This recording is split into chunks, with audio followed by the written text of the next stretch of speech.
Sino ba yung bumaba sa kotse na yon? Wala naman akong inaasahan na bisita. Aling Susi, parang si Randy. Oo nga, si Randy. Oo nga, Tinay. Ang anak ko nga si Randy. Dito na lang po natin siya hintayin. Ang dami niyang dalang pasalubong, oh. Anak ko, kailan ka pa dumating? Kahapon lang, Nay. Mano po? Kaawaan ka ng Diyos. Ang tagal mo ring nawala, anak. Sa wakas nagkita na ulit tayo. Opo, Nay. Tapos na ang kontrata ko sa Saudi. Salamat naman at nakauwi ka ng maayos. Lalo kang gumagwapo, Randy. Mukha ka ng Arabo. Hindi ka nga namin kagad nakilala eh. Akala namin kung sinong artistang dumating. Hindi pa rin kayo nagbabago, Ate Tinay. Sige, maiwan ko muna kayong mag-ina. Kanina pa naman ako nandito eh. Tsaka na lang ulit tayo magkwentuhan, ha? Lagi pa rin palang pumupunta dito si Ate Tinay. Kung hindi nga sa kanya eh. Naging kainip-inip ang ilang taong kong paghihintay sa'yo. Kapag nandito siya, lagi niyang pinasasaya ang araw ko. Malaki pala ang utang na loob ko kay Ate Tinay kung ganun. Bigyan niyo na lang siya ng chocolate. Bakit nga pala hindi mo isinama ang mag-iina mo? Masakit po kasi ang tiyan ni Marilyn eh. Ang mga anak naman namin ayaw sumama kung hindi kasama nanay nila. Ang tagal ko na rin kasing hindi nakikita ang mga apo ko eh. Di bale, sa susunod, sasama ko na sila. Nay, kumusta naman kayo habang wala ako? Namiss ko talaga kayo. Lagi din ako nag-aalala sa inyo dahil mag-isa lang kayo dito. Mag-isa lang ako dito sa bahay pero maraming kapitbahay ang tumitingin sa akin. Katulad na lang ni Tinay. Marami ang nagmamalasakit sa akin kahit hindi nila ako kadugo. Ang pagkakaroon ng mabait na asawa ay biyaya mula sa may kapal. Pero ang sakim na asawa ay parang sumpa sa isang pagsasama. Kailanman hindi makukontento sa biyayang meron siya. Ang labis na kasakiman, madalas sumahantong sa kapahamakan ng mga mahal sa buhay. Mapagpalang araw, Miss Gwen. Matagal niyo na akong taga-subaybay at talaga namang nakakaadik ang makinig sa inyo simula nang irekomenda ng kapitbahay ko ang channel niyo. Araw-araw akong nakikinig at umaasa na isa na ang kwento ko sa maririnig ko. Tawagin niyo na lang akong Susi. Byuda at may isang anak. 65 na ang edad sa kasalukuyan. Malakas at walang iniindang sakit. Tubong Mindoro ang aking pamilya. Pero dito na kami sa Pampanga naninirahan dahil taga rito ang nasira kong asawa. Maaga akong nabyuda. 30 pa lang ang edad ko noon. Mula nang mamatay sa aksidente ang asawa ko, hindi ko na ulit ibinaling ang atensyon ko sa ibang lalaki. Na kahit ilang buwan pa lang siyang namamatay noon, marami na ang nagpapalipad hangin sa akin. Buong buhay ko, inilaan ko na lang sa nag-iisa kong anak. Kung ano-ano ang pinasok kong trabaho para mapagtapos siya sa pag-aaral. Hanggang sa nakapag-asawa siya at hindi nagtagal nakapag-abroad. Ano po ba ang pinagkakaabalahan niyo? Tumatanggap pa rin ako ng mga tahiin. Malaking tulong din kasi yun sa pang-araw-araw ko. Hindi ba kayo binibigyan ni Marilyn ng pera? Paminsan-minsan. Anong paminsan-minsan? Dapat po buwan-buwan kayong nakakatanggap sa padala ko ah. Yun ang sabi ko kay Marilyn eh. Hayaan mo na anak, ang mahalaga naman naaalala niya akong bigyan. Totoo din ba na ayaw niyong tanggapin yung cellphone na pinabili ko kay Marilyn? Hindi ko naman kailangan ng cellphone Hindi naman ako marunong gumamit nun. Ayos na sa akin yung luma ko. Kaya ako yung pinabili para matawagan ko kayo. Para makapag-video call tayo. Gusto ko kasing malaman ang kalagayan niyo. Naging maayos naman ako sa loob ng ilang taon Patawarin niyo ako, Nay ha. Akala ko kasi hindi kayo pinababayaan ni Marilyn. Naniwala naman ako sa kanya na sinunod niya lahat ng billing ko. Anak, ayokong aawayin mo ang asawa mo dahil sa nalaman mo, ha? Naiintindihan ko naman ang asawa mo kung bakit niya yung ginawa. Nakukonsensya lang ako. Dahil kung saan-saan namamasyal ang pamilya niya at kumakain gamit ang perang pinapadala ko. Samantalang kayo, nagtitiis lang mag-isa rito. Kahit naman yayain ako ng asawa mo, hindi naman ako sasama sa kanila. Alam mo naman na hindi ako mahilig mamasyal. Mas nag-e-enjoy ako makipagkwentuhan sa mga kapitbahay. Naku, Nay, tinuturuan pa kayong maging tsismosa ng mga kapitbahay natin eh. Hindi naman, anak. Nay, ayusin niyo mga gamit niyo. Isasama ko na kayo pauwi ng bahay. Wag na, iho. Baka maging pabigat lang ako sa inyo doon. Nakikiusap ako sa inyo, Nay. Ang tagal nating hindi nagkita. Hayaan niyo naman na makabawi man lang ako sa inyo. Pwede ka namang dumalaw-dalaw dito eh. Iba pa rin yung nakakasama ko kayo araw-araw. Baka bumalik uli ako sa Saudi. Gusto ko lang sulitin na makasama kayo. Sige na nga. Baka matagalan na naman bago tayo magkita. Sige na po, ayusin niyo na yung mga gamit niyo. Dahil sa kagustuhan kong makasama ang anak ko kahit may pag-aalinlangan sa aking puso, pinagbigyan ko na rin ang hiling niya. Bago umalis, nagpaalam pa ako sa mga mabait kong kapitbahay na parang pamilya na ang turing ko. Mangiyak-ngiyak pa si Tinay na yumakap sa akin at nagbilin na dumalaw ako sa kanila. Ibinigay ko naman sa kanya ang chocolate na pasalubong sa akin ng anak ko.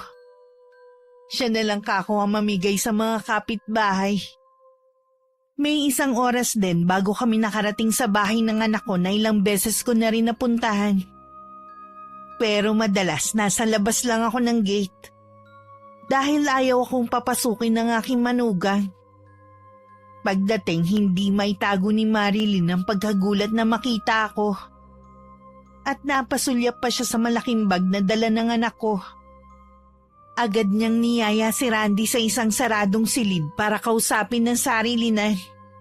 Anong ibig sabihin nito, Randy? Mula ngayon, dito natitira si Inay. Ha? Di ba ayaw naman ng nanay mo dito? Ayaw niya? O ikaw ang may ayaw? Dapat, ipinaalam mo muna sa akin. Hindi yung nagdedesisyon ka na lang basta. Ngayon lang ako babawi sa nanay ko. Tapos kokontrahin mo pa? May pamilya ka na. Dapat kami ang priority mo, hindi ang nanay mo. Malaki naman tong bahay ah. Hindi naman magiging pabigat sa atin ang inay ko. Ang point ko lang naman kasi, mawawalan tayo ng privacy bilang pamilya. Hindi ibang tao ang nanay ko. Kararating mo lang, mag-aaway na ba tayo agad? Ikaw lang naman ang gusto makipag-away eh. Baka akala mo hindi ko alam ang ginawa mo. Puro kasinungalingan lang pala mga sinabi mo sa akin tungkol kay Inay. Hayaan mo muna akong magpaliwanag. Hindi na kailangan.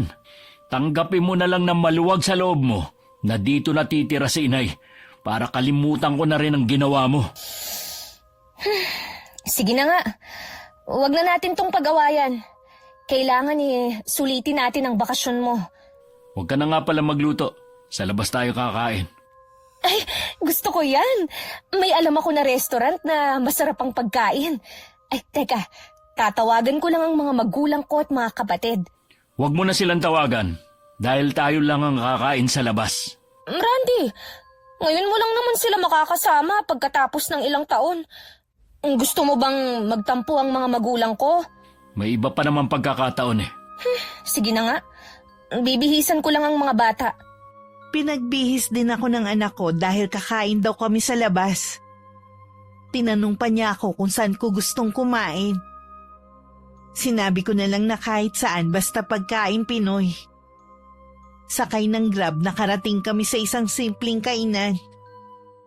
Napansin ko namang kanina pa walang kibo si Marilyn. Mukhang ayaw niya akong kasama. Dahil narinig ko kanina sa bahay na tinanong niya ang anak ko kung bakit kasama pa ako. Habang naghihintay ng mga order namin, nagpaalam lang akong pupunta sa banyo. Oh, Akala ko ba tayong pamilya lang ang kakain sa labas? Kaya ba kanina ka pa nakasimangot at hindi pinapansin si inay? Paano kasi? Hindi ko isinama ang mga magulang at mga kapatid ko dahil akala ko, sabi mo, tayo lang ang kakain sa labas. Hindi ko ba pamilya si inay? Ha? Kayo nga ng pamilya mo kung saan-saan kumakain at namamasyal. Hindi nyo man lang maalala na yayain ng inay na alam mong nag-iisa lang sa bahay. May narinig ka ba sa akin? Ha? Ilang oras pa lang nating kasama ang inay mo? Ilang beses na tayong nagtatalo dahil sa kanya. Ikaw ang may problema, hindi si inay. Mula pa kanina, pinakita mo na ang tunay mong ugali pagdating sa nanay ko. Akala ko pa naman tanggap mo siya at aalagaan kapag nasa malayo na ako. Hindi na nga ako magkanda-ugaga sa pag-aalaga sa mga anak natin eh. Pag-aalagain mo pa ako sa nanay mo. Sana man lang kahit ibinigay mo ang mga kailangan niya. Pero anong ginawa mo? Ultimo maliit na halaga na pinaaabot ko sa'yo. Hindi mo ibinigay. Akala ko ba, hindi mo na yan uungkatin kapag pumayag ako na sa ating tumira ang nanay mo? Ayusin mo kasi ang ugali mo. Ayokong tatratuhin mo na parang ibang tao si inay. Oo na. Pabalik na ako sa lamesa namin nang makita ko na parang nagtatalo ang mag-asawa. Bago ko makalapit, tumigil na rin sila. Ilang sandali pa dumating na ang mga order namin. Pinagsilbihan naman ako ng anak ko. Inalok niya ako ng lahat ng mga nakahain sa mesa namin. Salamat anak ha. Kumain ka na rin. Nay, kung may gusto pa kayo, magsabi lang kayo o orderin natin. Ang dami nga nitong in-order mo eh. Mauubos kaya natin to. Pwede naman nating iuwi kapag hindi naubos. Kumain lang po kayo, Nay. Halos lahat po ng in-order ni Randy paborito nyo. Oo nga eh. Oh, mga apo, bakit hindi kayo masyadong kumakain? Ay naku, Nay. Hindi po kasi nila gusto ang pagkain dito eh. Di sana sa iba na lang tayo kumain. Doon sa gusto ng mga apo ko. Di kayo naman po ang hindi nakakain. Alam kasi namin na pagkain Pinoy lang ang gusto nyong kainin. Pasensya ka na, iha, kung medyo maselan ako sa pagkain, ha? Hindi nyo kailangang humingi ng pasensya, Nay. Marami pa naman pagkakataon para kumain sa ibang restaurant na gusto naman nila. Pilitin na lang natin na ubusin ang pagkain. Sayang din kasi ang mahal pa naman. Hindi lang ang mga apo ko ang tamilmil sa pagkain, pati ang manugang kong si Marilyn. Halata sa ekspresyon ng mukha niya na hindi niya gusto ang pagkain. Kahit masarap naman ang mga pagkain at paborito ko pa ang ilang putahe, nawalan na rin ako ng gana. Ipinabalot na lang ni Randy ang natira at inuwi namin. Nag-enjoy naman ako dahil nakasama ko ang anak ko at mga apo. Pagdating sa bahay, agad na ako nagpunta sa silid na ibinigay sa akin. Kumain lang naman kami sa labas, pero napagod agad ako. Naiiling na lang ako dahil parang pinapaalala no na tumatanda na ako. Mahal, matutulog ka na ba? Hindi pa naman. Bakit? Kachat ko kasi sina Mama. Tinatanong nila kung kailan daw tayo magbabakasyon. Gusto raw nilang pumunta ng Palawan eh. Napapagod pa kasi ako eh. Alam mo naman, nakararating ko lang kahapon. Yun nga ang sabi ko eh. Di ba, anniversary na nila sa isang buwan, kaya gusto nilang mag-celebrate sana sa Palawan. Matagal pa naman pala eh. Mabuti na rin kasi na habang maaga pa mapagplanuhan na natin, di ba? Dapat sila nagpaplano nun at hindi tayo. Nasanay kasi ang pamilya ko na kapag may planong mamasyal o magbakasyon, ako ang taga-ayos ng lahat. Mabuti nga yun para makapag-relax ka rin habang nagbabakasyon ka rito. Ilang taon din ako na puro trabaho. Ang gusto ko sana, mahabang pahinga na dito lang sa bahay. Grabe ka naman. Magpahinga ka muna ng ilang araw at saka natin planuhin ang bakasyon ng buong pamilya. Pwede mo ba akong masahihin? Oo naman. Masama bang pakiramdam mo? Medyo Masama pala ang pakiramdam mo, pero nagyaya ka pang lumabas. Hindi naman tayo nag-enjoy. Ikaw lang naman ang hindi. At saka ikaw, turuan mo naman ang mga anak natin na huwag maging maselan sa pagkain. Eh anong magagawa ko kung hindi nila gusto ang pagkain? Hindi naman kailangang gustuhin nila ang pagkain. Basta kainin nila kung ano ang nasa mesa. Tama na nga, magtatalo na naman tayo eh. Kinabukasan maaga akong gumising. Tahimik pa ang buong bahay. Nakialam na ako sa kusina at ako na lang ang nagluto ng almusal namin. Katatapos ko lang ang magluto nang magising si Randy. Humihikab pa siyang lumapit.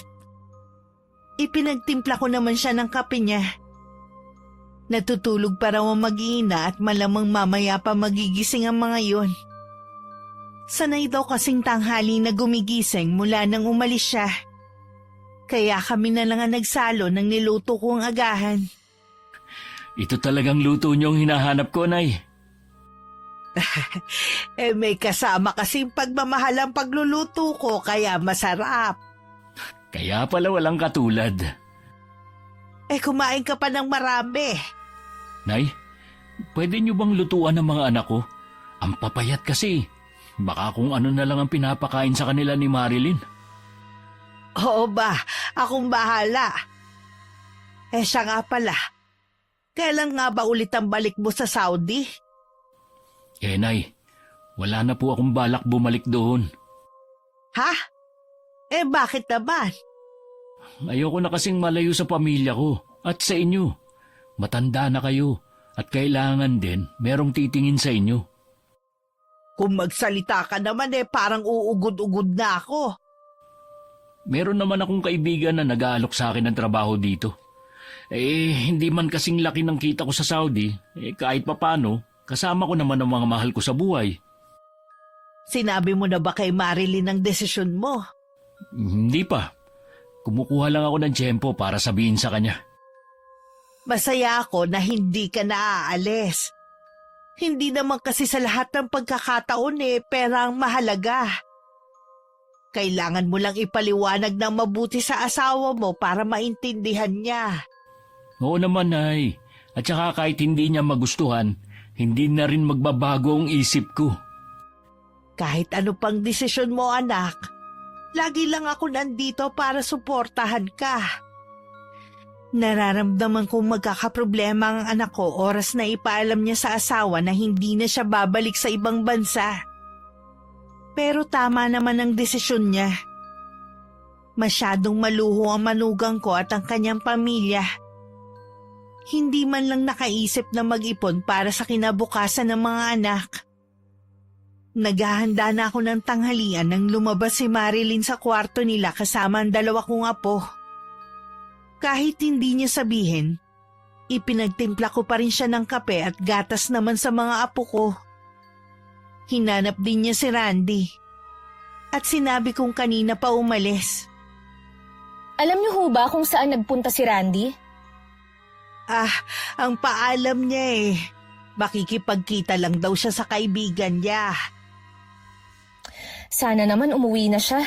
Yayayain kasi namin siyang kumain sa labas Naghahanda na kasi ko ng pananghalian natin Iinitin ko na lang sana yung mga natirang ulam na inuwi natin. Ay, hindi kami kumakain ng tira-tira ng mga bata. Sana po, ipinakain niyo na lang sa mga aso sa labas. Sayang naman kung ipapakain lang sa mga aso. Ang mahal pa naman. Kung nanghihinayang ho kayo sa pagkain, kayo na lang ang kumain. Basta kami, hindi rito kakain. Hihintayin na lang namin si Randy. Hindi naman kasi nagpasabi kung anong oras darating ang anak ko. Baka matagalan pa yun. Kung hindi pa siya darating, pwede naman kaming umorder online ng pagkain, gaya ng lagi naming ginagawa. Hindi maganda sa kalusugan ang kumain ng mga pagkain na ino-order nyo lagi sa mga fast food. Kaya nga ang dami na nagkakasakit ngayon Ano ho ang gagawin ko? Hayaan na magutom ang mga anak ko. hindi naman sila sanay kumain ng mga lutong bahay. Dapat nga habang bata pa, sanayin mo na sila. Mas okay pa rin kasi kung magluluto na lang dito para makatipid din kayo. Alam ko ang gagawin sa mga anak ko. Kaya wag na ho kayong makialam. Mga magulang ko nga hindi ako pinakikialaman. Kayo pa kaya? Nagmamalasakit lang naman ako Hindi ko ho kailangan ng pagmamalasakit nyo. Oo, sige. Hindi na ako makikialam. Kung magbabago ang isip ninyo, may sinaing naman ako rito. Teka, bakit naman ang dami niyong sinaing? Sa susunod, magpapaalam muna kayo sa akin bago kayo makialam sa kusina. Pasensya ka na ha. Yan ang gagawin ko sa susunod. Pasado alauna na hindi pa rin dumarating si Randy. Kanina pa rin siya tinatawagan ng asawa pero hindi siya sumasagot. Lukot na nga ang mukha nito at nagrereklamo na rin sa kanya ang 2 bata na nagugutom na. Ang ginawa niya, umorder na nga lang ng pagkain at sa sala sila kumain na mag-iina. Habang nasa kusina ako at mag-isang kumakain. Gusto ko rin sanang hintayin ng anak ko para may makasabay ako. Kaya lang nagugutom na rin ako. Ilang sandali lang dumating na rin si Randy. Nagtaka pa siya na bakit sa sala kumakain ng mag-iina. Umorder na lang kami ng pagkain. Kanina pa nagugutom ang mga bata Bakit kasi ang tagal mo? Yayayain ka sana namin kumain sa labas May hinintay pa kasi kong isang kaibigan Na-traffic siya. Kaya nalate sa usapan namin. Bakit nga pala tayo dito kumakain? Gusto kasing manood ng TV ng mga bata habang kumakain Si Inay nga pala. Ngayon, nasa kusina. Baka kumakain na rin. Bakit hindi mo man lang inaalok ng pagkain nyo? Aalukin ko? Hindi naman siya kakain ito. Kahit na. Sana inalok mo pa rin. Kumain ka na ba? Hindi pa nga Sabayan mo na kami ng mga bata. Marami naman ang in-order ko Hindi na. Sa kusina na lang ako kakain. Yung mga tira lang ang iniinit ng inay mo. Ayos lang. Sayang naman kung itatapon lang yun. Sige, ikaw ang bahala. Iniwan na ni Randy ang mag-iina niya sa sala at pumunta na siya sa kusina. Narinig ko naman ang boses niya kaya alam kong dumating na siya. Naabutan pa niya akong kumakain. Kumuha na ako ng plato at kubyertos niya para makakain na rin siya. Pasensya na, Nay, kung ngayon lang ako. Kanina ka pa nga namin hinihintay Nagugutom na ako kaya nauna na akong kumain. Sa susunod, huwag niyo na akong hintayin. Ayokong malipasan kayo ng gutom. Oh, sige anak. Baka gusto niyo ng manok. Ihingi ko kayo kay Marilyn. Ang dami naman nun Hindi na anak. Okay na ang mga ulam na nandito. Ang dami pa nga nito kumusta nga pala ang lakad mo? Okay naman po. Sa 1 linggo, tatawagan ako ng kaibigan ko kung bakante na yung posisyon na ina-applyan ko. Dapat ipaalam mo na kay Marilyn ang naging desisyon mo. Mamaya po kakausapin ko na siya. Noong hapon, nagulat kami ng anak ko na may mga kaibigan na dumating si Marilyn. Nang tanungin ko si Randy kung kilala niya ang mga dumating, hindi naman daw. Hindi ko alam kung maiinis ako dahil humingi pa ang mga yun ng pasalubong sa anak ko. Hindi man lang sinaway ng asawa niya ang mga yun. Ay, kay Marilyn na lang kayo humingi. Nasa kanya na kasi yung mga pasalubong na dala ko maiwan ko muna kayo May gagawin pa kasi ako. Iniwan na lang muna namin ang mga bisita sa sala. Dinala ko na rin ang mga apo ko sa kwarto nila. Dahil hindi naman sila pwedeng makihalubilo sa mga yon. Si Randy naman nagkulong lang sa kwarto nila mag-asawa. Dahil abala ako sa pag-iintindi sa 2 bata, hindi ko na malayang nakaalis na pala ang mga bisita. Naabutan ko si Randy na nagliligpit ng mga kalat sa sala. Ako na ang bahala sa mga kalat na yan, iho. Nasa na nga pala ang asawa mo? Sumama po siya sa mga kaibigan niya, paalis. Malamang uumagahin na naman yun sa pag-uwi. Ano ba yang si Marilyn? May pamilya na siya. Dapat hindi na siya lumalabas kasama ng mga kaibigan niya. Nasanay na kasi nung wala ako rito. Ang katwiran niya, naglilibang lang siya. Pasensya ka na, iho, ha? Pero hindi ko gusto ang asal ng mga kaibigan ng asawa mo, Kahit naman po ako Hindi ko nga alam kung saan niya nakilala mga ngayon. Ganun na ba talaga ang asawa mo nung makilala mo siya? Nagbago lang siya nung makapagtrabaho ko sa abroad. Biglang lumaki ang ulo at naging sosyal na. Hindi naman sa nakikialam ako pero may ipon ka ba, anak? Dahil kung wala baka hindi ka payagan ng asawa mo na hindi na ulit umalis. Kaya nga po naghanap ako ng trabaho Wala rin namang napuntahan yung mga pinadala ko. Hindi man lang inisip ni Marilyn ang hirap ko sa Saudi. Halos gutumin ko na ang sarili ko dun. Basta makapagpadala lang ako ng malaking halaga. Tapos makikita ko sa mga post niya kung saan-saan sila pumupunta ng pamilya niya. Maluho nga talaga ang asawa mo. Nakikita ko naman yun Pati nga ang dalawa mong anak napupuna kong nakuha ang ugali ng nanay nila. Nag-aalala ko na makalakihan nila ang maluhong pamumuhay. Paano kung wala na kayong maibigay na mag-asawa? Hindi naman ako nagkukulang ng paalala kay Marilyn Ngayon na nandito na ako na lang po ang didisiplina sa mga anak ko. Nandito lang naman ako para tulungan ka. Salamat, Nay, hindi ko talaga kakayanin kung wala kayo sa tabi ko. Ikaw ang lalaki, anak. Ikaw ang magdadala ng pamilya mo. Huwag mo sanang hayaang ikaw ang mapasunod ng asawa mo. Alam kong mahal mo siya. Pero dapat lang na siya ang sumunod sa'yo. Lalo na ikaw ang kumikita. Hindi ko naman hahayaan na masunod ang lahat ng kapritsyo niya. Malambot kasi ang puso ng anak ko at bihira ng magalit. Namana niya ang ganong ugali sa ama niya. Hindi ko rin naman siya masisi na mahalin ang asawa niya dahil maganda talaga yun. Pinakamaganda sa lahat na naging nobya niya. Yun nga lang sablay sa pag-uugali.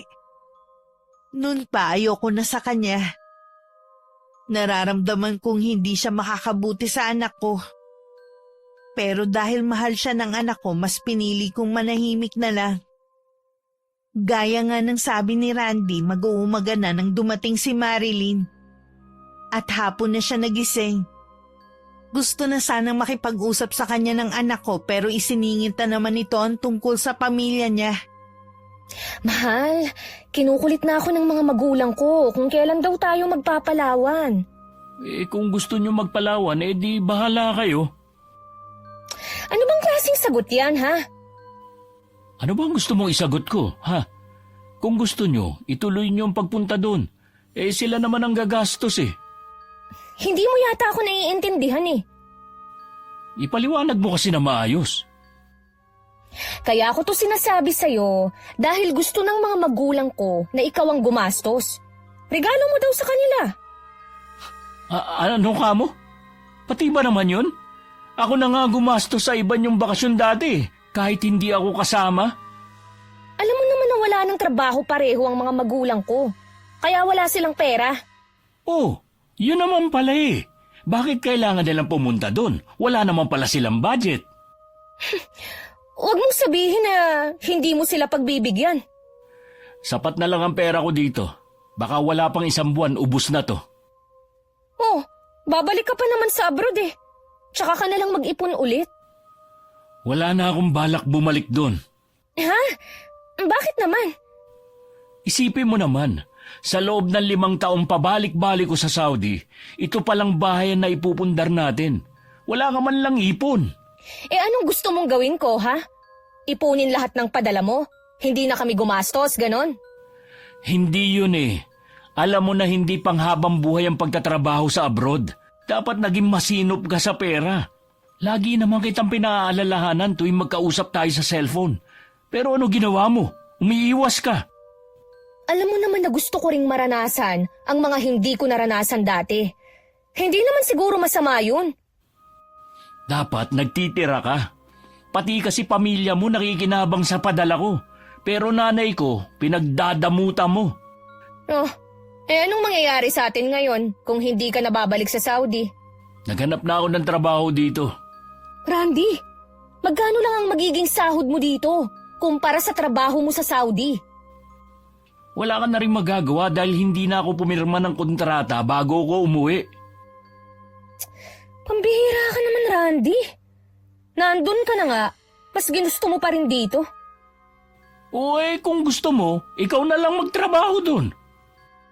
Ang gara mo palang mag-isip eh. Ako ang babae. Gusto mo, ako ang magtrabaho sa atin. Para maranasan mo kung paano ang buhay doon. Kung paano maging OFW. Akala mo kasi ganun lang kadali ang buhay namin doon. Hindi ako namumulot lang ng pera na pinadadala sa'yo. Sana man lang pinahalagahan mo. Tapos naman na yun. Hindi na natin maibabalik ang mga nagastos ko. Paano ko ba ito ipapaliwanag sa mga magulang at mga kapatid ko? Sabihin mo sa kanila na wala na kamo silang magagatasan. Yan ba ang tingin mo na ginawa nila, ha? Ay, hindi ba? Teka nga, kailan ka pa naging madamot sa pamilya ko, ha? Simula nang malaman ko na pinagdadamutan mo ang nanay ko. Sus, pasalamat ka nga eh. Binibigyan ko pa siya ng pera.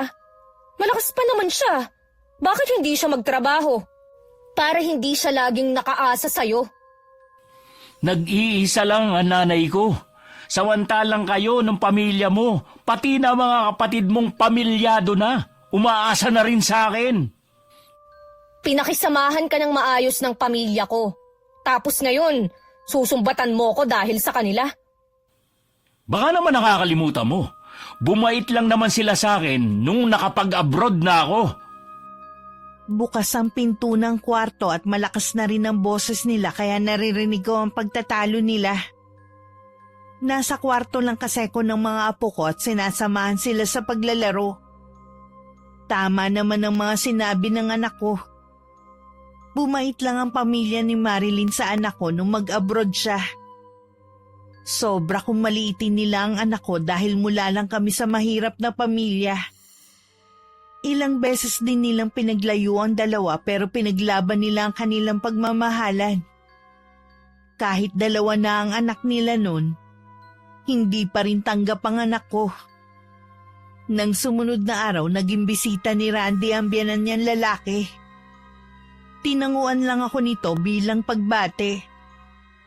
Iniwan ko na muna sila sa sala para makapag-usap. Wala nun ang mag-iina at may pinuntahan.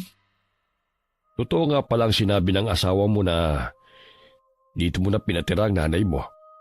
Mag-isa na lang kasi si inay sa bahay namin, kaya pinauwi ko na siya rito. Sa isang tahanan kasi, iho, kailangan isa lamang dapat ang reyna. Ang inaalala ko lang, baka pagmulan yun ng problema ng anak ko ang pagpapatira mo sa nanay mo dito sa bahay nyo. Hindi naman inaagawan ng trono ni inay si Marilyn. Nakakatulong pa nga si inay dito sa bahay dahil ang anak nyo walang ginawa kundi ang gumimik kasama ng mga barkada niya. Mabuti naman kung hindi nga problema ang nanay mo. Yun lang ba ang dahilan ng pagpunta nyo rito? Nabanggit sa akin ni Marley na hindi ka na babalik sa Saudi. Sigurado ka na ba? May sapat ka na ba na ipon? Wala, pero nagdesisyon na rin ako na dumito na lang sa atin. Naghahanap na rin naman ako ng trabaho kahit paano dito kasama ko ang pamilya ko. Iba pa rin kasi kapag nasa ibang bansa ka, iho. Magkano lang ba ang sahod mo rito? Alalahanin mo naman yung mga apo ko. Pasensya na kayo pero buo ng pasya ko. Huwag mo sanang pagsisiyan ang desisyon mong yan, iho. Marami dyan ang naiingit sa narating mo. Pero ikaw gano'n na lamang kadaling talikuran yun. Mahirap din kasi ang buhay sa abroad, lalo na malayo sa pamilya. At saka ayos naman ang magiging trabaho ko dito kung sakali. Maganda ang posisyon na ina-applyan ko sa isang kumpanya. Mukhang hindi na nga magbabagong isip mo. Paano? Aalis na ako. Sige pa, ingat kayo sa pag-uwi. Alam mo, anak, hindi ko maintindihan kung bakit kailangan pa magsumbong ng asawa mo sa ama niya. Akala yata ni Marilyn, makukumbinse ako ng ama niya. Paano kasi? Pati sila maapektuhan ngayong hindi ka nababalik sa Saudi. Hindi pa rin talaga nagbabago biyanan ko. Ganun pa rin ang tingin niya sa inyo. Hayaan mo na. Hindi ko namang ikamamatay kung hindi niya ako kausapin eh. Kung magbabakasyon man tayo, hindi na sila kasama sa plano. Ayoko ng mga taong hindi kayo nire-respeto. Akala ko ba wala kang sapat na ipon? Sinabi ko lang yon para hindi ako kulitin ni Marilyn. Tama rin naman ang ginawa mo. Sa panahon ngayon mabilis maubos ang pera pero ang hirap kitain. Kaya nga po panahon na siguro para matuto si Marilyn. Kapag nag-aaway kayo hanggat maaari sana, huwag niyong iparinig sa mga anak ninyo. Pasensya na po, inay. Hindi na yun mauulit. Gabi na nang dumating sina Marilyn at mga apo ko. Kinuha ko na sila para mabihisan dahil inaantok na. Sinabi naman ng manugang ko na kumain na sila sa labas. Makahulugan ko pang tiningnan ng anak ko bago kami tumalikod. Papasok na rin sana si Marilyn nang pigilan siya ng anak ko. Sinabi niya rito na galing kanina rito ang papa niya. Bakit kailangan mo pa magsumbong sa papa mo? Nagtatanong kasi sila tungkol sa pagpunta natin sa Palawan. Kaya nabanggit ko na hindi ka na nga aalis ulit. Hindi pa rin nagbabago ang papa mo, no? Sana man lang inisip nila mga naibigay ko sa kanila. Sana man lang konting respeto sa nanay ko. Oh, ano bang ginawa ni Papa, ha? Hindi man lang niya kinausap si inay Sus, para yun lang noon pa man, hindi na niya kinakausap ang nanay mo Masyado ka namang OA. Talaga bang hindi niyo magawang respetuhin ang nanay ko? Pati yung pagtira niya rito, kwinento mo pa. Bakit? Totoo naman na nandito ang nanay mo Nag-aalala lang naman ng pamilya ko na baka magbago ang trato mo sa akin sa bahay na to. Hindi mo ba naiisip na malaking tulong si inay sa atin? Siya ang gumagawa ng mga bagay na hindi mo maasikaso dahil abala ka sa ibang bagay. Kaya nga hindi na ako gumagawa Dahil alam ko naman napapapel yung nanay mo. Di tama nga ako. Imbis na magpasalamat ka, yan pa talaga sasabihin mo. Wala ka na nga ang ginawa kundi ang matulog dito sa bahay Alam mo, Randy, kung lagi na lang tayong mag-aaway dahil sa nanay mo, mabuti pang pauwiin mo na lang siya. May bahay naman siya Sarili mo lang ba talaga ang iniisip mo at ang pamilya mo? Kaya ako nga dinala si inay dito dahil wala siyang kasama sa bahay namin. Di hanapan mo ng kasama. Problema ba yun? Ay sayaw at sa gusto mo, dito lang si inay. Baka nakakalimutan mo. Asawa mo ako. At ako ang mas may karapatan sa kanya sa bahay na to. Ay mas lalo naman ako dahil ako ang bumili ng bahay na to. Mabuti pa. Magsama kayo ng nanay mo. Mula nang dumating ako sa bahay ng mag-asawa ni minsan hindi ako pinakitaan ng maganda ni Marilyn. Pinaparamdam niya talaga sa akin na hindi niya ako gustong makasama. Binabaliwala ko na lang ang mga pinapakita niya. Ang mahalaga sa akin, natutulungan ko ang anak ko sa dalawa niyang anak at mga gawaing bahay. Iniwasan ko na rin na sumama sa kanila kapag kakain sa labas. Hanggat maaari kasi ayoko makigulo pa. Dumating ang araw na natanggap sa trabaho si Randy. Imbis na matuwa si Marilyn, parang hindi pa niya nagustuhan yun. Mas gusto pa talaga niyang malayo sa asawa. Basta malaki ang sahod. Wala na talagang pag-asa na bumalik ka ng abroad. Mas gusto mo pa yatang malayo ako sa inyo eh. Kung sa tingin mo, nagsasakripisyo ka sa malayo, kami rin naman. Hindi mo man lang inisip ang kinabukasan ng mga bata. Sana kasi nagtatabi ka rin sa mga pinadadala ko sa iyo. Kaso mo, ubos biyaya ka. Oo na, kasalanan ko na. Malaki rin ang sahod ko. Magagawa pa rin naman natin kumain sa labas at mamasyal, gaya ng nakasanayan nyo ng mga bata. Pero hindi na natin pwedeng isama ang pamilya mo.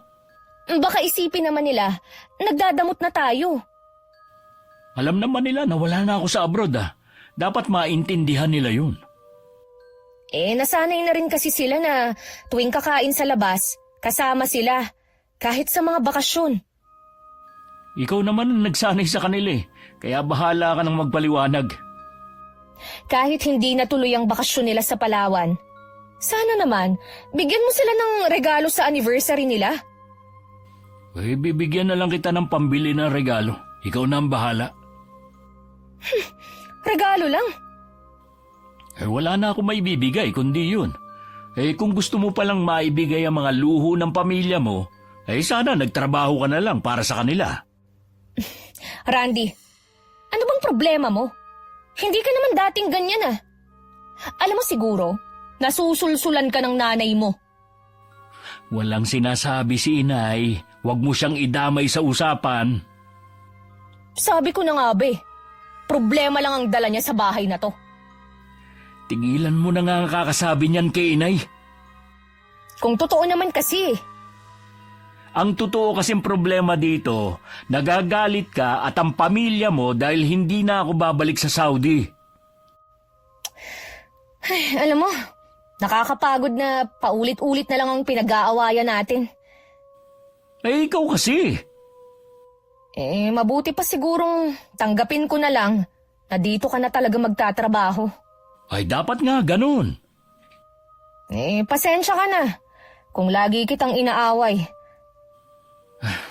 Naiintindihan naman kita.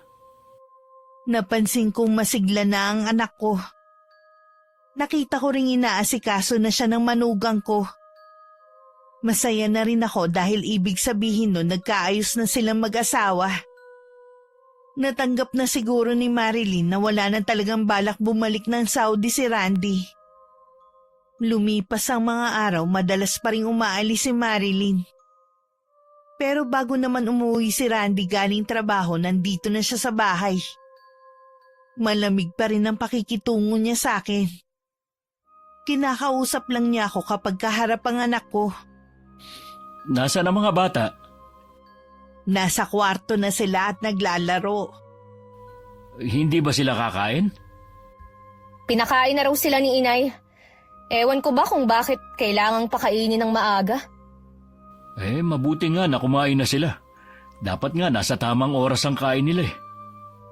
Wala naman yun sa oras. Basta ang importante, kumakain bago matulog. Ang mabuti pa kumain na tayo. Masamang pinaghihintay ang grasya. Oo nga. Kanina pa rin naman ako nagugutom. Sa dami kasi ng trabaho, nakalimutan ko magmerienda. Naku, hindi ka dapat nagpapalipas ng gutom sa trabaho. Kanina lang naman yun. Dapat siguro nagbabaon ako ng sandwich. Minsan kasi hindi na ako pumupunta sa kantin eh. Hayaan mo. Bukas gagawan kita ng sandwich na babaunin mo. Salamat, mahal. Siya nga pala. Nabilan mo na ba ng regalo mga magulang mo? Oo, kanina lang. Ang plano na nga lang nila kumain sa labas. Mas okay nga yun eh. Sabi ko nga sa kanila, dapat sila lang dalawa. Huwag na akong isama ang mga kapatid ko. Maiba nga pala ako. May trabaho na ba si Kuya Ted? Wala pa nga Malapit ng mga nakang asawa niya. Baka gusto niya mag-apply sa amin. Sasabihin ko sa kanya, alam mo naman yon, mapili sa trabaho. Sa panahon kasi ngayon, hindi na dapat siya namimili. Katulad niyan, mga anak na pala ang asawa niya. Wala pa nga silang naitatabi eh. Nanghihiram sa akin. Sabi ko, wala naman akong pera. Noon pa kasi may pagkatamad na ang kuya mo. Sana binago niya ang ganong ugali. Hindi naman kami nagkulang ng paalala sa kanya eh. Ay, wag na nga natin siya pag-usapan. Kumain na lang tayo. Nay, ang sarap po na niluto niyong ulam Alam ko kasi na isa yan sa namimiss mo kaya niluto ko. Masarap nga. Iyon nga lang eh. Parang napaalat yata. Iniiwasan ko pa naman ng maaalat na pagkain. Uwe, kumakain ka nga ng mga fast food eh. Tsaka tama lang naman ang timpla. Sabihin mo nga pala sa akin ng mga ulam na kinakain mo, Iha. Para mapagluto din kita. Ay nako, baka hindi nyo kayang lutuin ang mga pagkain gusto ko. Oo nga, Nay. Medyo sosyal kasi itong asawa ko eh. Kung ganun kayo na lang ng mga bata. Nakakatuwa nga ang mga anak mo Marunong na silang kumain ng gulay. Mabuti naman kung ganun. Habang naghahapunan, tuloy lang ang kwentuhan ng dalawa habang tahimik lang akong kumakain. Nagtatawanan pa sila sa mga biruan nila. Hiling ko lang sana na tuloy-tuloy ng maayos ang relasyon nila. Nasasaktan rin ako kapag nag-aaway sila at makitang malungkot ang anak ko. Nang mga sumunod na araw, napansin kong lagi lang nasa bahay si Marilyn. Pero lagi siyang may kausap. Minsan nasa sala siya, may kinakausap sa cellphone niya. Hindi ko alam kung bakit ako nakaramdam ng kaba ng mga oras na yon. Alam kong labag sa kagandahang asal pero nakinig pa rin ako sa pakikipag-usap niya. Alam kong lalaki ang kausap niya. Mula nun, lagi ko na siyang minamanmanan. Isang araw hindi ko na napigilang hindi siya kumprontahin. Aalis ka ba para makipagkita sa lalaki mo? Ano? Makikipagkita ho ako sa mga kaibigan ko. Alam kong may iba kang lalaki. Kailan mo pa niloloko ang anak ko, ha? Hindi ko ho alam ang sinasabi nyo. Wala akong lalaki. Huwag ka na magkaila pa. Ilang beses kong narinig ang pakikipag-usap mo sa lalaki mo. Pati ba naman ang pakikipag-usap ko? Pinakikialaman mo? Hindi ka na nakontento sa pakikialam sa pag-aalaga sa mga anak ko at pati dito sa bahay. Huwag mong ibahin ang usapan para mabaling sa akin ng sisi. Alam kong masaya ka dahil ako ang gumagawa ng mga bagay na dapat ginagampanan mo. Kung labag naman pala sa loob nyo ang ginagawa nyo rito sa bahay, edi bumalik na lang kayo sa inyo. Hanggat hindi sinasabi ng anak ko na umalis ako, dito lang ako. Matigas ka talaga, no? Lahat naman ginawa ng anak ko para sa iyo Ano pa bang kulang? Tama lang naman naggawin niya lahat. Dahil pamilya niya kami. Kaya siguro pilit mo siyang pinapaalis dahil may iba kang lalaki. Oras na magsumbong ka kay Randy at masira ang pamilya namin. Tandaan mo, hindi kita mapapatawad. Ikaw ang sumira sa pamilya mo dahil sa pagiging makasarili mo. Gusto mo sa'yo na lang lahat. Wala akong pakialam kung yan ang tingin mo sa akin. Basta tumahimik ka. Sino ka para patahimikin ako, ha? Dapat kasi hindi ka nalang isinama rito ni Randy. Alam mo naman na may pamilya na ang anak mo. Sana, hindi ka na nagsumiksik pa dito. Ayaw mo ko nandito dahil alam mong anumang oras, pwede kang mabuko sa ginagawa mong pagtataksil. Ipapaalam ko to kay Randy. Hindi ka pwedeng magsumbong kay Randy. Isipin mo naman ang mga anak namin. Hindi ka ba naaawa sa kanila? Hindi ka nga naawa sa anak ko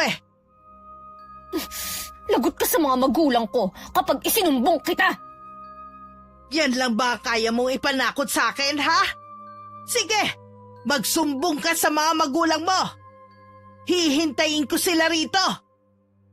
Mula nang kinausap ko ang manugang ko, lagi na siyang balisa. Hindi na rin siya sumasabay sa aming kumain. Alam kong naiilang siya sa presensya ko. Ang ginawa ko, sumasabay na lang ako sa pagkain sa mga apo ko para sabay silang kumain mag-asawa. Madalas din siyang tulala at malalim ang iniisip. Hanggang napuna na siya ng anak ko. Tuwing tinatanong naman siya ni Randy, lagi namang walang problema ang sagot niya. Isang umaga kami na lang ng mga bata ang nasa bahay. Pagkaalis kasi ni Randy, umalis na rin ang manugang ko. At hindi man lang nagpaalam sa akin. Habang hinahanda ko ang tanghalian ng mga bata, dumating naman ang balay kong babae. Wala dito si Marilyn. Kami lang ng mga bata ang nandito. Alam ko, nasa bahay ang anak ko. Pinatulog ko muna dahil hindi daw siya makatulog dito sa bahay nila. Bakit naman? Dahil sa'yo. Tinatakot mo daw siya. Gusto nga sumama pa ng asawa ko, pinigilan ko lang. Ako pa talaga ang sinabihan niyang nananakot sa kanya. Baka naman nakukonsensya na siya dahil sa ginawa niyang panloloko sa anak ko. Hindi mo ba alam na may ibang lalaki ang anak mo? Binibigyan mo lang ng mali siya ang pakikipag-usap niya kay Aris. Magkaibigan lang sila noon pa. Alam ko ang narinig ko. Hindi ako pinanganak kahapon at lalong hindi ako tanga. Oras na masira ang pamilya ng anak ko, walang dapat sisihin kundi ikaw. Ngayon alam ko na kung bakit ganun ang ugali ni Marilyn. Meron naman palang pinagmanahan. Ang mabuti pa, umalis ka na sa bahay na ito. Bigyan mo ng katahimikan ng pamilya nila. Aalis lang ako dito kapag mismong anak ko na ang nagpaalis sa akin. Saan ka ba kumukuha ng kapal ng mukha na tumira rito? Alam mo namang ayaw sa'yo ni Marilyn. Kayo, saan ba kayo kumuha ng kapal ng mukha para magpasasa sa perang padala ng anak ko? Bigay sa amin ng anak ko yun. At wala kang pakialam doon. Pwes wala ka rin karapatang sitahin ang pagtira ko rito. Sige lang magmatigas ka. Hintayin mo na pumunta dito ang asawa ko. Ano bang magagawa ng asawa mo, ha? Akala nyo yata lahat ng tao kaya nyong pasunurin. Galit na umalis ang balai ko. Inaasahan kong sa mga susunod na araw guguluhin nila ako para mapaalis ako. Kung hindi ko lang sana natuklasan ang lihim ni Marilyn, baka nga umalis na lang ako para sa katahimikan ng bahay na to. Unti-unti na rin kasing lumalabas ang tunay na ugali ng pamilya ng manugang ko. Hindi lang sila mga sugapa sa pera. Pati pala ugali nila hindi rin maganda.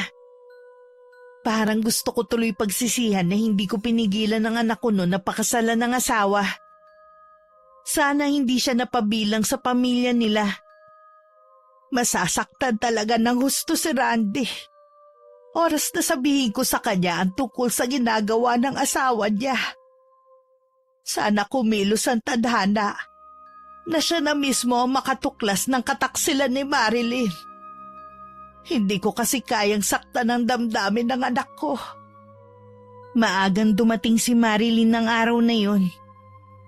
Halatang galit siya sa akin. Inaasahan ko naman yun dahil siguradong nagsumbong na ang mama niya. Pinapasok na muna niya ang 2 bata sa silid bago niya ako hinarap. Sino ka para pagsalitaan ng masama ang mama ko, ha? Nakikitira ka lang dito sa pamamahay ko. Anong gusto mo? Tanggapin na lang ang mga sinabi ng mama mo sa akin, ha? Totoo naman kasi lahat ng sinasabi niya eh. Umalis ka na lang kasi dito. O sige, aalis ako. Pero sasabihin ko muna sa anak ko ang ginagawa mong kataksilan. Di sabihin mo, samahan pa kitang magsabi eh. Wala ka ng kahihiyan. Pagkatapos ng mga sakripisyo ng anak ko, ito pa ang mapapala niya? Wala akong ginagawang masama. Hindi mo nga kayang patunayan eh. Sige, sabihin mo sa kanya.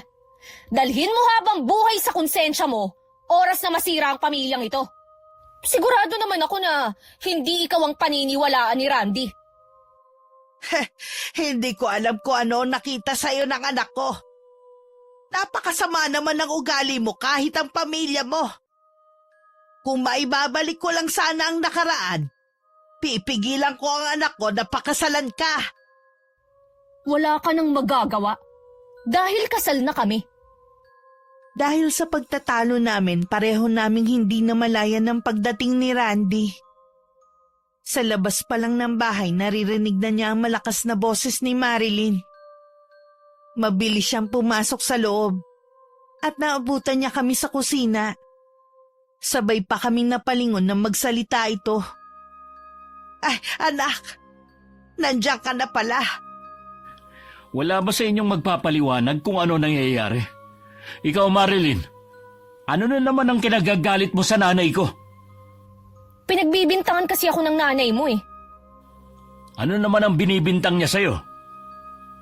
Mabuti pa, Randy. Nanay mo na lang ang tanungin mo. Sigurado naman ako na siya ang paniniwalaan mo sa aming dalawa. Saan ka pupunta? Kayo na lang ng nanay mo ang mag-usap. Ayokong marinig ang mga kasinungalingan niya. Paano natin maayos ang problema kung tatalikuran mo kami? Ang mabuti pa, anak eh. Babalik na lang ako sa bahay natin. Ano ba kasi ang pinag-awayan niyo? Ano yung sinasabi niya na binibintang niyo sa kanya? Kilala mo ko, anak. Hindi ko ugali ang manira ng kapwa ko. Ang gusto ko bantayan mo ang asawa mo. Huwag puro trabaho ang atupagin mo. Ano pong ibig niyo sabihin? Ang asawa mo na lang ang tanungin mo. Bukas na bukas din aalis na ako sa bahay na to. Patawarin mo ko, anak, ha? Nagkaroon kayo ng problema dahil sa akin. Hindi ako papayag na bumalik kayo sa bahay natin. Nakikiusap ako sa inyo. Nakikita ko na napamahal na sa inyo mga anak ko. Hindi sila malapit sa mga biyanan ko. Pero sa inyo, sa sandaling panahon, nakuha nyo na agad ang loob nila. Malulungkot din ako kapag hindi ko na sila makakasama. Pero ayoko na mas lalo kayong magkagulong mag-asawa. Kakausapin ko si Marilyn. Hindi sa lahat ng oras, siya ang masusunod sa bahay na to. Kung hindi pa rin siya pumayag, aalis na lang ako. Pagkatapos ng pag-uusap namin ni Randy, pinuntahan ko na ang mga apo ko sa silid nila. Agad silang yumakap sa akin na para bang nararamdaman nila ang balak kong pag-alis. Sa kwarto naman nila mag-asawa, naabutan ng anak ko si Marilyn na may kausap sa cellphone. Agad itong nagpaalam sa kausap niya. Hindi mo ba talaga kayang maging mabait sa nanay ko? Hindi dahil inaagawan niya ako ng trono sa bahay na ito. Pati pakikipag-usap ko sa cellphone, binibigyan niya ng mali siya. Tama ba naman na pagbintangan niya ako na may lalaki, ha? Matanda na si inay. Sana pinagpapasensyahan mo na lang. Ang gusto ko, alisin mo na siya rito. Para matahimik na ang bahay na ito. Wala namang ginagawang masama si inay eh. Ikaw lang naman tong ayaw sa kanya. Hindi mo ba naiisip na palapit na sa kanya mga anak natin? Malulungkot sila oras na umalis ang lola nila. Ang dami nang ang alam ng dalawa eh. Marunong nang kumain ng gulay at nagdadasal na rin bago kumain at matulog. Dahil yun kay inay. So ipinamumukha mo sa akin na wala akong silbing ina, ganun ba? Dapat nga ikaw ang nagtuturo nun sa mga anak natin pero ang nanay ko pa talaga. Sige, gagawin ko yan. Basta paalisin mo lang ang nanay mo dito. Ngayon nga lang ako bumabawi sa nanay ko eh. Sa lahat ng hirap niya sa akin tapos gusto mo pang paalisin ko siya. Kung hindi dahil sa kanya, wala ako sa kinalalagyan ko ngayon. Wala kang utang na loob sa kanya. Obligasyon niya na pag-aralin at bigyan ka ng magandang buhay. Mahal ko si inay, kaya gusto kong bumawi sa kanya. Ayoko sa kanya at ayokong nandito siya. Hindi mo ba ako naiintindihan, ha? Kapag umalis si inay, sasama ako sa kanya. Mag-isa ka sa bahay na to. Ano?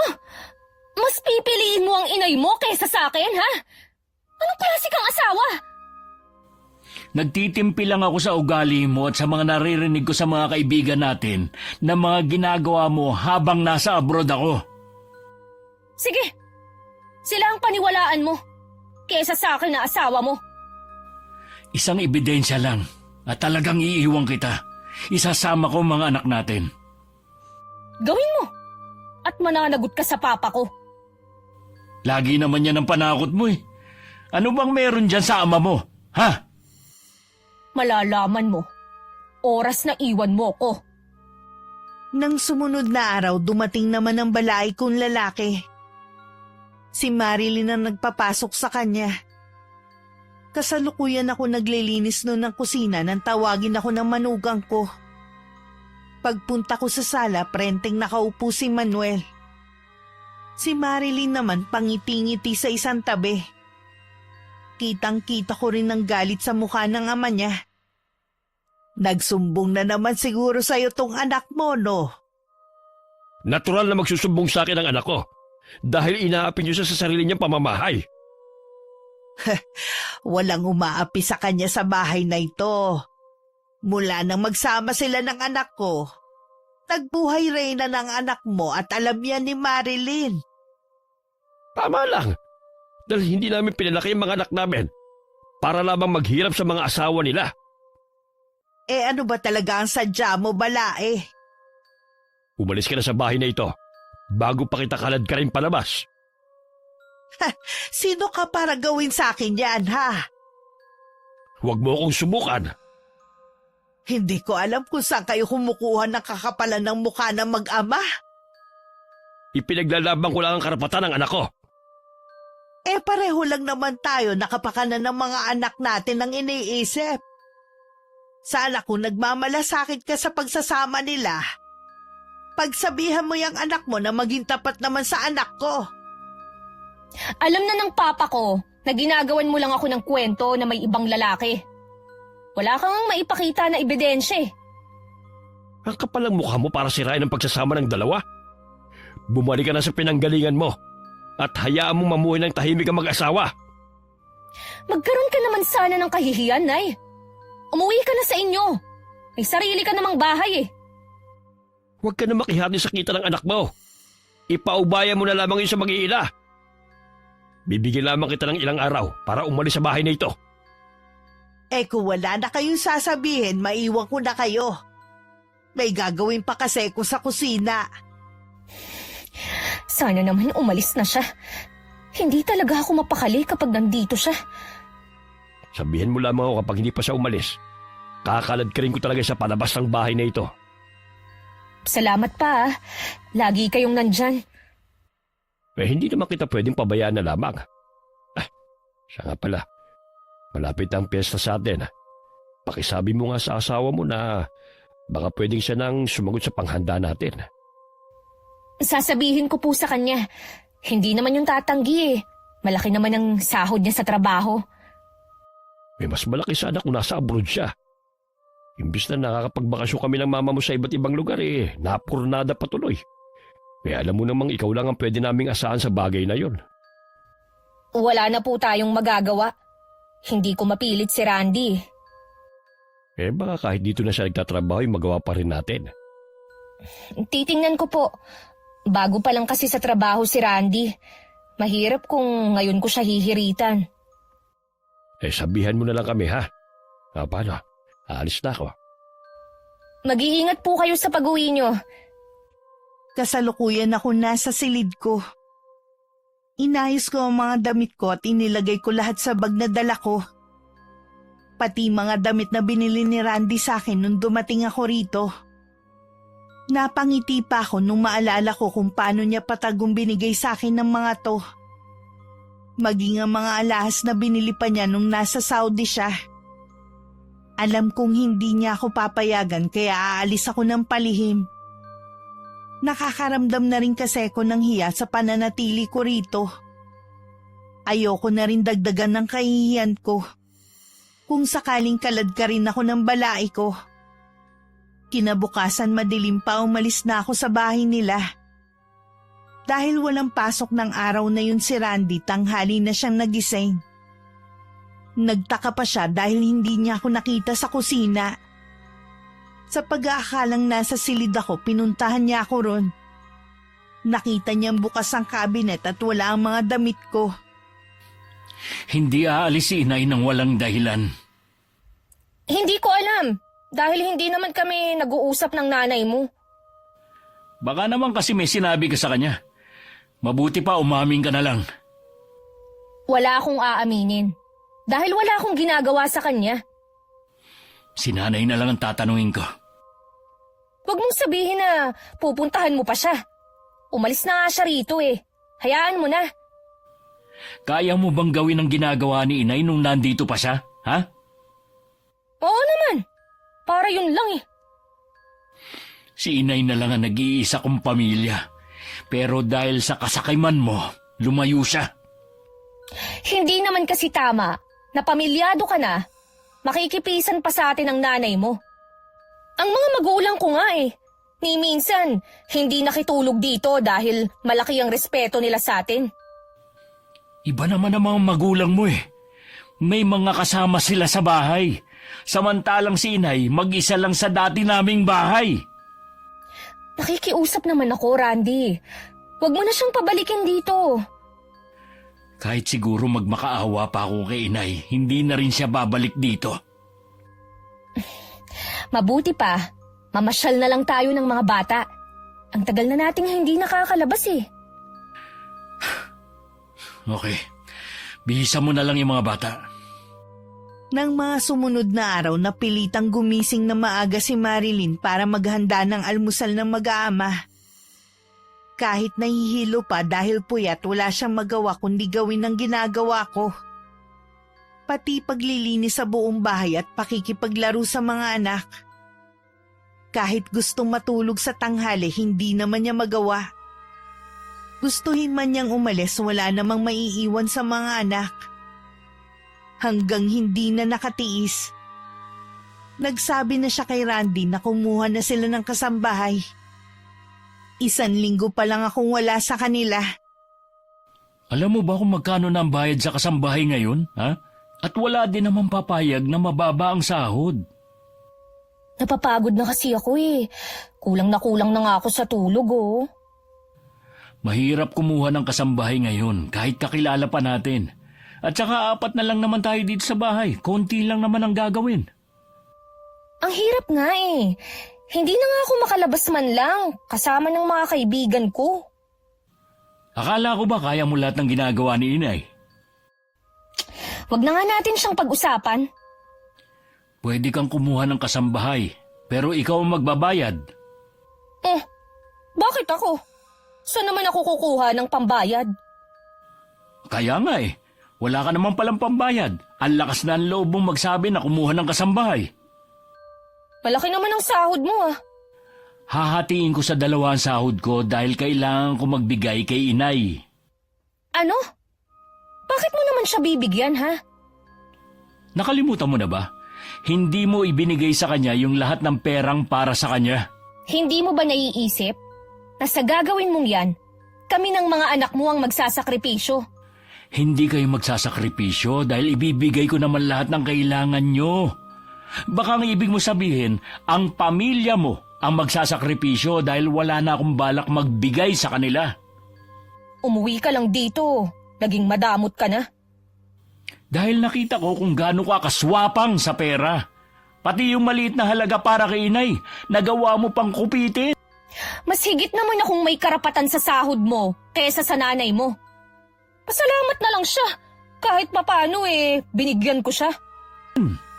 Wala na talaga akong masabi sa kasakiman mo. Hindi ako papayag. Nakahati ko ang nanay mo sa sahod mo. Sasabihin ko to kay Papa. Ay sige, sabihin mo. Wala akong pakialam. Randy! Bumalik ka rito! Nag-uusap pa tayo! Randy! Buisit talaga. Ang tanda na mamas boy pa rin. Simula nang umalis ako sa bahay ng anak ko, may ilang beses na rin akong dinalaw ni Randy. Naikwento ko na rin sa kanya ang ginawang pakikipag-usap sa akin ng mga magulang ni Marilyn. Kung paano nila ako sinabihan na umalis sa bahay na yon. Hindi niya yun nagustuhan. Pero sabi ko na lang na hayaan na. Nang araw na yon hindi ko inaasahan ng pagdating ng anak ko.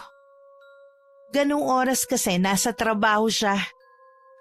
Mas lalo ako nag-alala nang makita ko ang malaking pasa sa mukha niya. Teka, nakipag-away ka ba ha?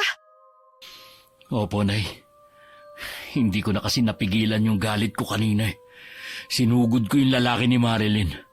Ang kapal pa ng mukha na sabihin na matagal na sila. Matagal na daw akong balak hiwalayan ng asawa ko kung hindi lang daw sa pera ko. Paano mo nalaman ang tungkol sa lalaki ng asawa mo? May kaibigan ako na nakakita sa kanila sa isang handaan noon. Kinunan pa sila ng video. Ngayon nga lang niya pinakita sa akin dahil nag-aalangan daw siya dati. Yun siguro ang lalaking lagi niya kausap sa cellphone niya. Pwede mo silang kasuhan, anak. Hindi na po. Ayokong mag-aksaya ng oras sa kanila. Magsama na sila ng lalaki niya basta sa akin ang mga anak ko. Ano pa kayang hinahanap ni Marilyn sa'yo at nagawa pa niya manlalaki? May mga ganun talagang babae, Nay. Hindi makontento sa asawa nila. Kasalanan ko rin siguro dahil malayo ako sa kanya. Magpalamig ka na muna ng ulo ha bago ka umuwi. Baka kasi masaktan mo ang asawa mo dahil sa bugso ng galit mo eh. Kaya nga po dito ako tumuloy. Ayoko munang umuwi sa amin. Bahay mo pa rin to at kahit anong oras pwede ka rito. Ang kwarto mo nga pala ang una kong ipinaayos. Salamat po, Nay. Hindi ko na alam ang gagawin ko eh. Kung ano ang tingin mong tama, yun ang gawin mo. Kahit masakit. 2 araw ding hindi umuwi si Randy sa bahay nila. Hindi rin niya sinasagot ang tawag ng asawa. Nasisiguro naman daw niya na nakapagsumbong na sa kanya ang lalaki nito na alam na niya ang relasyon nila. May mga gabing nakikita ko siyang umiiyak sa dilim. At labis ako nasasaktan para sa kanya. Kapag kaharap naman ako, laging may nakapaskil ng ngiti sa labi niya para hindi ako mag-alala. Nung araw na yun, nasa bahay nila Marilyn ng papa niya. Sakto balak umuwi ni Randy para kunin ang mga damit at isama ang mga anak. Ano bang pumasok sa ulo ng asawa mo at bigla na lamang siyang umalis ng bahay? Hindi ko nga po alam eh. Basta na lang siyang hindi umuwi. Sigurado ko, nandun siya sa nanay niya. Kapag hindi pa siya umuwi ngayon, pupuntahan natin siya sa bahay ng nanay niya. Hindi na po kailangan. Nandito na ako. Nagpakita ka ng hayop ka. Ilang araw mong hindi inuwian ng mag-iina mo. Ang gusto ko, umuwi ka na rito sa bahay niyo at humingi ka ng dispensa sa anak ko. Bakit ko naman gagawin yun? Sa taksil niyong anak. Ang video na to ang katibayan ng pagtataksil nila ni Aris. Nakakahiya ka? May asawa din pala ang lalaking yun. Siguro nilaso ng nanay mong isip mo. Hindi ko na kayang tagalan na pakisamahan ng anak niyo. Nandito ako para kunin ang mga anak ko. Randy, maawa ka. Huwag mo akong iwan. Hindi mo maaaring gawin yan. Inuutusan kita na umuwi na rito. Sino kayo para utusan ako? Ha? Ang mabuti siguro, ang iuwi nyo, yung anak nyo, doon sa inyo. Hindi ka aalis dito. Dito lang tayo. Ay, ikaw ang bahala. Mabuti nga yun para magkausap kayo ni Dina. Dina? Sinong Dina? Yung asawa ni Aris. Nakalimutan mo na ba agad? Yung babaeng iskandalosa. Paano niyo nalaman ang bahay natin? Huwag mong sabihin, sinabi mo. Kaibigan mo siya, di ba? Sa tingin mo, hindi siya makakagawa ng paraan? Paanong gagawin natin? Nakakahiya. Baka malaman ng mga kapitbahay. Tabi-tabi pa naman ng mga bahay dito.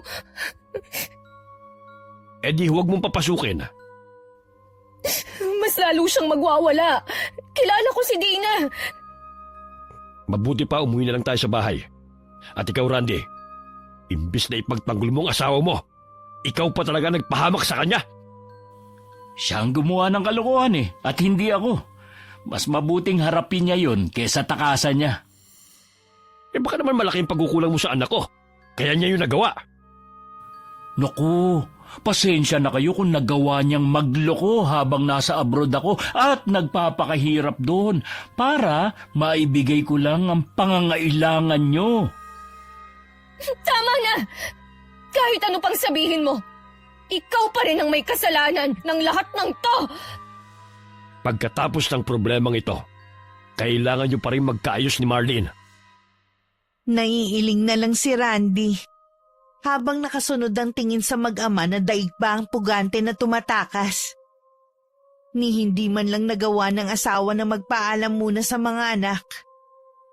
Tuwang-tuwa naman ang dalawang bata na makita ang ama. At lalo silang natuwa nang malaman na makikita at makakasama na nila ako ulit. Pagdating sa bahay, halos ayaw nang humiwalay sa akin ng mga apo ko. Bumitiw lang sila sa akin nang kailangan na nila matulog. Desidido na rin si Randy na hiwalayan ng asawa at gagamitin niya ang ebidensyang nasa kanya. Para hindi kunin na manugang ko ang mga anak nila. Inaasahan ko rin na bigla na lang susulpot si Marilyn sa bahay namin. At talagang isinama mo pa ang ama mo rito. Hindi ka ba makakilos nang wala siya? Ayoko ng mahabang usapan. Gustong bawiin ng anak ko ang mga bata. Mabuti pa ilabas mo na sila at nang makalis na kami.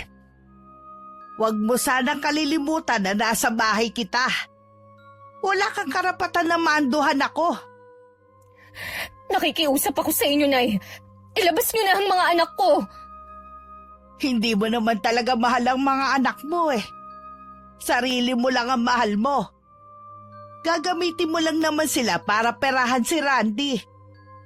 Kung ako sa iyo huwag mo na silang kunin para hindi ka nakasuhan ng anak ko. Alalahanin mo nasa hustong gulang na ang mga bata para mamili kung kanino sila sasama. Huwag ka mag-alala, anak. Gagawa tayo ng paraan. Gusto ko pong makausap si Randy. Hindi ka rin niya haharapin. Gusto ko lang pag-usapan namin ang tungkol sa mga bata. Hintay mo na lang na kontakin ka niya. Bibigyan ko lamang hanggang bukas ang anak mo para makipag-usap sa amin. Dahil kung hindi, magsisisi siya. Hindi rin naman sineryoso ni Randy ang pagbabantang yun ng biyanan niya. Ayaw talaga ng anak kong makipagkita sa asawa kahit kinausap ko siyang makipagkita. Para pagkasunduan ng tungkol sa mga anak nila. Lumipas ang 1 linggo na wala kaming balita kay Marilyn at sa pamilya nito. Nakahinga naman kami ng maluwag at walang iniisip na baka manggulo na naman ang mag-ama dahil sa hindi na pagbigyan ng gusto. Lingid pala sa amin may ibang pinaplano ang balai ko. Hindi ko muna pinapapasok dito sa kwarto mo ang 2 bata. Sabi ko masama ang pakiramdam mo at baka mahawa sila. Hindi ko nga po alam kung bakit tuwing hapon nilalagnat ako Ngayon naman, naninikip ang dibdib ko. Dapat nagpapacheck up ka na. Baka kung ano na yan Galing na ako sa doktor kanina. Pina-check up ko na ang baga ko at nagpa-laboratory na rin ako. Okay naman ang resulta Magpapatingin pa rin ako sa ibang doktor. Gusto ko lang masiguro na tama ang resulta ng test sa akin. Maliban sa pananakit ng katawan, ano pa bang nararamdaman mo? Hindi ako makatulog sa gabi. Kahit antok na antok ako, parang may pilit na gumigising sa diwa ko. Tsaka Kapag nakahiga ako, parang may tumutusok na maliit na karayom sa balat ko. Pinipigilan ko na nga lang na mapasigaw sa sakit eh. Parang alam ko na ang nangyayari sa'yo. Ano po kaya ang sakit ko? Wala kang sakit, anak. May kumukulam sa'yo. Po? Sino kaya ang gumawa nito sa akin? Hindi kaya si Marilyn? Malalaman natin kapag nagpatawag tayo ng albularyo. Ipapatawag ko ang tiyuhin ni Tinay. Magaling na manggagamot yon at malupit sa mga gumagamit ng karunungang itim. Hindi niya sasantuhin ang gumawa nito sa'yo. Sige po, Nay. Ipatawag niyo na siya. Hirap na talaga ako eh. Ayoko makita ko ng mga anak ko na nasa ganitong kalagayan.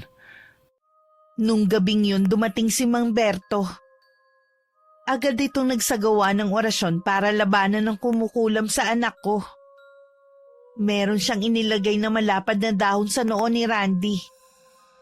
Hindi kasi nito mapigilan ang pabaling-baling ng katawan dahil sa sakit na nararamdaman. Kumalma naman ito, pero bakas pa rin sa mukha ang sakit na pinagdadaanan. Para namang may sumasakal sa akin. Hindi po ako makahinga. Galit na galit ang gumagawa nito sa iyo. Gusto kanyang pahirapan. Huwag ka mag-alala. Hindi niya ako kayang talunin. Gusto kong ibalik mo sa taong yon ang ginawa niya sa anak ko. Ako ang bahala. Kahit matanda na siya, hindi ko siya patatawarin. Tama ba ako na ang balay kong lalaki ang may gawa nito? Oo, Susi. Siya na ka. At kasabwat pa niya ang kanyang anak. Nakita ko silang magkasama habang naglalakbay ang aking diwa. Mga wala talaga silang puso.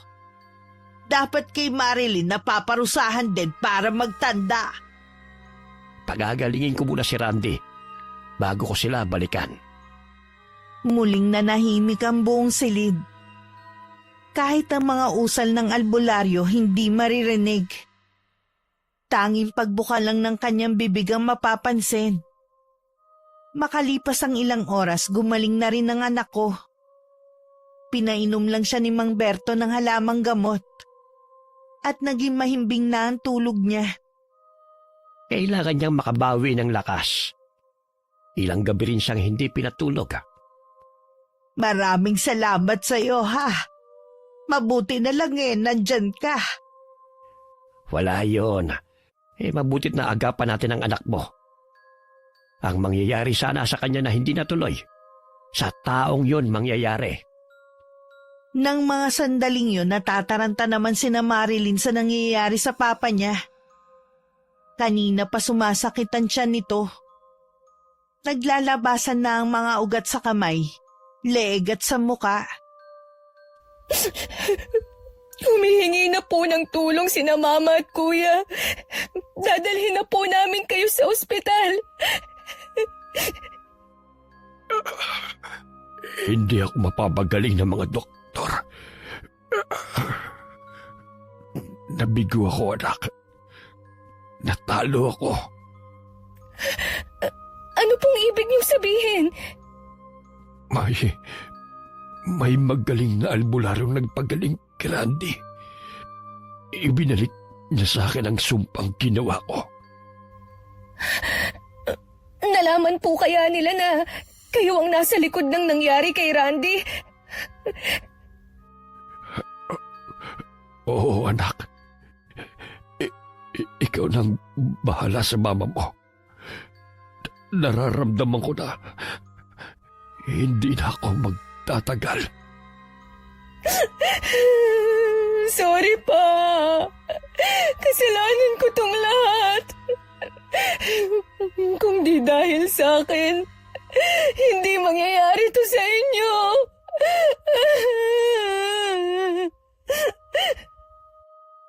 Dahil sa kasakiman, kaya tayo umabot sa ganito. May pagkakataon ka pang magbagong buhay, anak. Huwag mong sayangin ang pagkakataon. Pakayanin niyo po! Labanan niyo ang nangyayari sa inyo! Ayoko pang mawala kayo!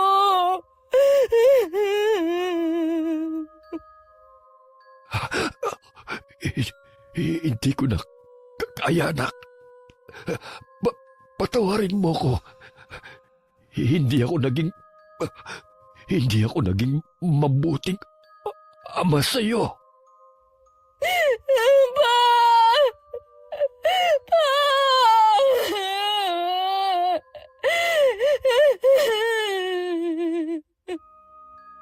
Lumaki pa ng lumaki ang tiyan ni Manuel hanggang sumambulat yun. Tumalsik pa kay Marilyn ang ilang bahagi ng laman loob nito at kumalat pa sa buong silid. Nagtitili na lang siya hanggang dumating ang ina at mga kapatid. Kahit sila nabigla sa nadatnan, ilang sandali ring tulala lang silang lahat. Naging tikom din ang bibig ng pamilya nila sa tunay na ikinamatay ni Manuel. Makalipas nga ang 1 buwan, nagpunta si Marilyn sa bahay namin. Hindi naman ako nagulat sa itsura niya. Kung gaano siya kaganda nun, kabaliktaran na ngayon. Nawala ang kinis ng balat niya na dating mala porselana. Malaki rin ang nabawas sa timbang niya. Yun ang epekto ng kulam ni Mang Berto. Wala na pala ang papa ko. Nabalitaan nga namin. Pasensya ka na kung hindi kami nakapunda. Nailibing na kasi ang ama mo nung mabalitaan namin. Ayos lang. Bakit ka nga pala nandito? Gusto ko lang humingi ng tawad sa mga nagawa ko sa inyong kasalanan. Nagsisisi na po ako. Pinatatawad na kita. Ikaw pa rin naman ang ina ng mga anak ko. Pinapatawad na rin kita. Alisin mo na ang bigat dyan sa dibdib mo. Marami pong salamat. Napakabuti niyo. Sana rin po hayaan niyo ako na madalaw ang mga anak ko. Gusto ko pong iparamdam sa kanila na nagbago na ako at mahal ko sila. Hindi kita inaalisan ng karapatan sa bagay na yan. Pero sana, huwag ka nang umasa na magkakabalikan pa tayo. Huwag kang mag-alala, Randy. Hindi ko hihilingin yun. Para lang talaga sa mga bata. Sana rin po mapatawad niyo na rin ang papa ko. Nagbayad na siya sa ginawa niyang kasalanan, sapat na yun. Sana lang matahimik na ang kaluluwa niya nasan man siya ngayon. 1 beses sa 1 linggo dinadalaw ni Marilyn ng mga anak niya sa bahay. Naging magkaibigan naman sila ng anak ko sa kabila ng mga nangyari. Alam kong masaya sila na hanggang magkaibigan na lang sila. Ang mahalaga na patawad na nila ang isa't isa at wala nang galit sa mga puso nila. Ang pagiging sakim ay isa rin sa dahilan ng problema sa isang tahanan o pagsasama. Kapag sariling kapakanan lamang ang laging iniisip at hindi makontento sa kung anong meron, kapahamakan ang magiging resulta. Gaya ng nangyari kay Marilyn at sa kanyang ama. Nabuhay nito ang naging kapalit dahil sa kagustuhan na mahawakan sa leeg si Randy. Alam ko marami ang may ganitong pangyayari sa buhay nila, Miss Gwen. Sana hindi lang ako, ang anak kong si Randy, at higit sa lahat ang manugang kong si Marilyn ang may napulot na aral sa naging karanasan naming ito. Maging sana ang mga kapwa ko tagapakinig sa inyong channel. Maraming salamat sa pagpili ng sulat ko. Wakas. Okay, shoutout po tayo. Shoutout kay Miss Ami Yong. Hi kay Janelle Lasam. Hi kay Prot from Cebu City. Hi kay Jamaica Solas. Hi kay Giselle Capiding. Hi kay Josefina Fuelias from Pasig. Hello kay Angel San Pedro from Saudi Cobar. Hello kay Colin Esperal. Shoutout sa Barangay Bigyan, Polilo, Quezon na laging nakikinig. Maraming salamat sa inyo. Hi kay Amori Saceda from Saudi. Hello kay John Roy Reyes. Hi kay Emily Servano from Amman, Jordan. Hello kay na Gladys San Ramon, Marlo Coylan, and Gerald Lapik. Hi kay Michael Atencion from Talavera, Nueva Ecija. Hi kay Jora Lu Joy Joy from Mindanao. Hi kay Jen Duwering o Doring. Hello kay Grace Coronel from Batangas. Hi kay Jessica Sobremonte from Quezon City. Hello kay Rosemary Lagunsad. Hi kay Nikki Dasoy from Rizal, Kalinga.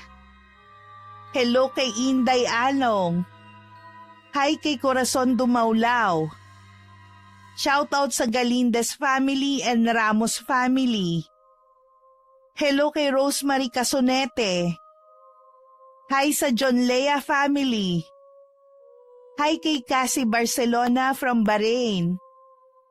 Shoutout sa Mahinay family and Espaliona family. Shoutout sa Bakay Onera family.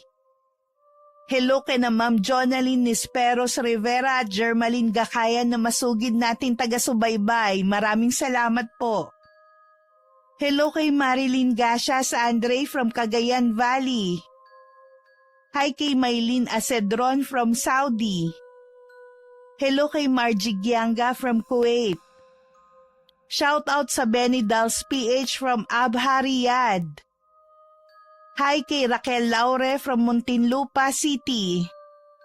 Hello kay Loida Padayogdog.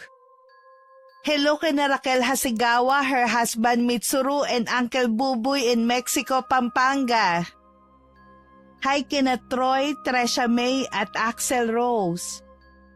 Hello kay Jennifer Uwano from New Zealand. Hi kay Nerissa Molina. Hello kay Cherry Joy Totanes. And hi kay Arlene Castro Ramos. Maraming salamat po sa patuloy niyong pagsuporta at pakikinig. Ingat! God bless!